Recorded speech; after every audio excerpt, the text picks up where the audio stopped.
64 is here. Get into it.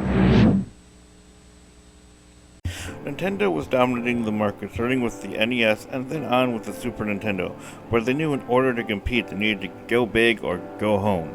And that was the Nintendo 64. In today's Retro Doc, we're going to be talking about the history of the Nintendo 64.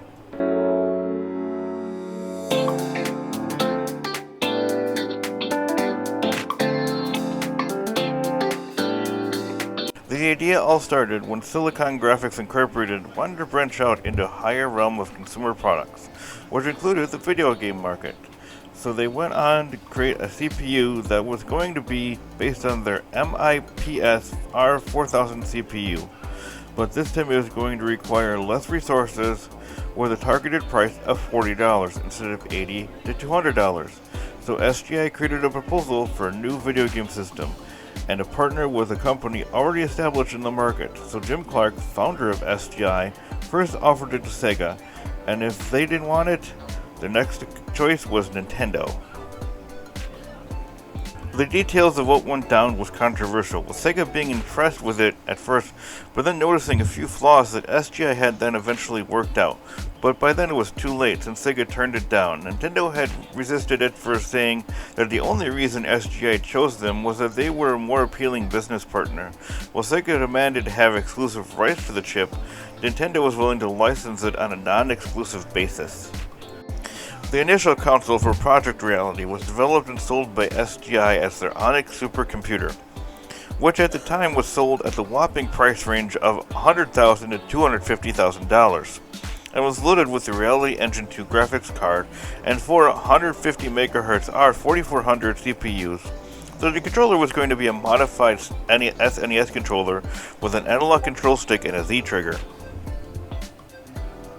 On June 23, 1994, Nintendo announced the name of the unfinished project as the Ultra 64, and then they selected an elite group of developers that they dubbed the Dream Team, which was Silicon Graphics Incorporated, Atlas Research Incorporated, Software Creations, Rhombus Incorporated, Multigen Incorporated, Rare Limited, and Rare Coined Toys and Games, WMS Industries Incorporated, Acclaim Entertainment, Williams Entertainment, Paradigm Simulation, Spectrum Holobyte, DMA Design Limited, Angel Studios, Ocean, Time Warner Interactive, and Mindscape. Nintendo then revealed the console design in late 1994. Images of the console had the Ultra 64 logo on it, however still no controller. Yet it was still marketed as the first 64-bit console. The original release date was supposed to be November 24th, 1995 in Japan, which caused hundreds of eager Japanese school kids to huddle in the cold to watch the reveal.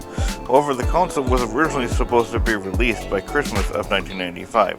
However, it was then delayed until April of 1996, saying that Nintendo needed time for the Nintendo 64 software to mature and third-party developers to create games for it. Nintendo then announced it was delaying the release till June 23, 1996. Nintendo was worried that gamers would grow impatient waiting for it, so they countered that with an aggressive ad campaign with a slogan saying, "Wait for it, it's worth the wait, and only if you want the best." The console finally released on June 23, 1996, with shipments of 300,000 units selling out the first day, and the remaining 200,000 units shipped June 26th and 30th, with most of the reserved ones ahead of time. US release of the Nintendo 64 was September 26th of 1996 with two games, Pilot Wing 64 and Super Mario Bros. 64. The original price was set at $250, but to compete with Sony and Sega, they soon lowered the price to $199.99, and then it was then reduced in August of 1998. Most of us remember the two main add-ons for the N64 being the Rumble Pack and the Transfer Pack. However, there was a third add-on called the 64DD, with the DD meaning disk drive, which connected to the bottom expansion slot of the N64 itself, thus making the N64 an internet appliance. The reception for the N64 was great, with reviewers praising it for its graphics but criticizing it for its small game library. On February of 1996, Next Generation magazine called it the best kept secret in video games and the world's most powerful machine. The Nintendo 64 remains one of the most well-known consoles in history, with two of the most well-known retro games for it being Super Mario 64 and Legend of Zelda: Ocarina of Time.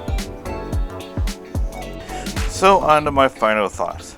As a kid, I never really had an N64, but I did have it briefly for some years ago, and it was then that I played with what is now one of my favorite games for it, and that was Ocarina of Time and Majora's Mask. Although it was considered a commercial failure, it is still remembered as one of the greatest retro consoles of all time. If you had one of these as a kid or still have one today, let me know down in the comments. Hey, I'm glad you made it to the end. Thanks for watching, and I just want to say a couple things before we finish this video off. Just to let you know, I do have a Patreon, and the Patreon helps support the channel in any way possible for it. And I do have a Teespring shop as well with some great quality merch that you can buy as well. Links for both will be in the description. And again, thanks for watching, and peace out and stay frosty.